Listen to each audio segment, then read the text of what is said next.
Hello everyone, today I'm going to walk you through the undertaking of drafting and honing a PowerPoint presentation in this case, an ancient Greek art. Firstly, I'll bring in the topic and discuss the original presentation. Then I'll explain the update I made to deepen it with better visual aids and a clearer framework. By the end, you'll see why these changes make the information more engaging and easier to understand.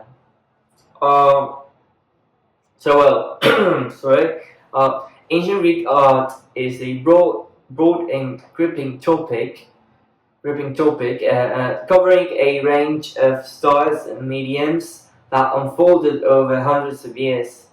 The original presentation aimed to broach the key aspects of Greek art to the viewers, like sculpture, pottery, and architecture, along with paramount historical periods such as the geometric, archaic, classical, and Hellenistic periods.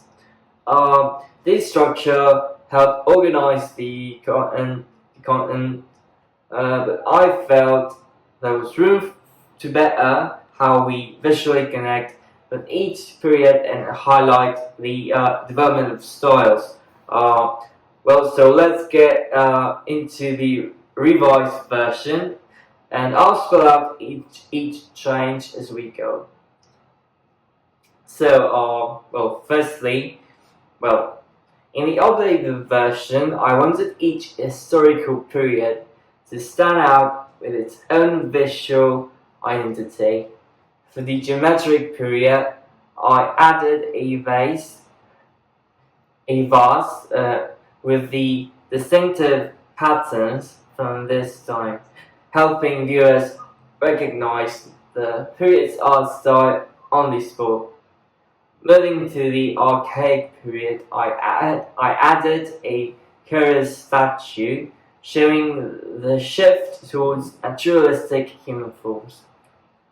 For the classical period, I chose Discobolus, or the discus, the discus thrower, a well-known work that betokens Greek ideals of balance and proportion. And finally, for the Hellenistic period, I featured Laocoon and his sons, a highlight rendering in dynamic sculpture. This slide now offers a close-knit timeline of Greek art with representative images that illustrate each period's noteworthy characteristics. Moving on, in the sculpture slide, I wanted to make sure that viewers understood the gradual evolution from tall, stylized figures to dynamic, realistic portrayals. Each slide brought up famous sculptures, but it didn't use visuals to support each face. So in the updated version, I built in sundry images, ranging from a curious statue for early Greek sculpture to Discobolus for the classical period, and the Doryphorus for the Hellenistic period. Furthermore, I added an image of the well-known statue of Laocoon and his sons. This approach allows viewers to see the striking shift from simplicity to emotional complexity and understand how visual sculptures explored human anatomy, motion, and emotion over time. Moving on. The pottery slide originally explained the black figure and red figure techniques, but could be more visually descriptive. In the new version, I added two side-by-side images of black figure and red figure pottery, highlighting the clear-cut styles and underlining how the change allowed artists to build in more details. By placing these images next to each other, viewers can easily weigh up and understand the progression from one style to the next. And well, now talking about architecture, well, ancient Greek architecture is iconic. So I wanted to bring out more clarity in this section. Originally, the slide talked about the Parthenon and column styles, but it didn't use images to show these elements. In the revised version, I added a small graphic showing the 3 column orders, Doric, Ionic, and Corinthian.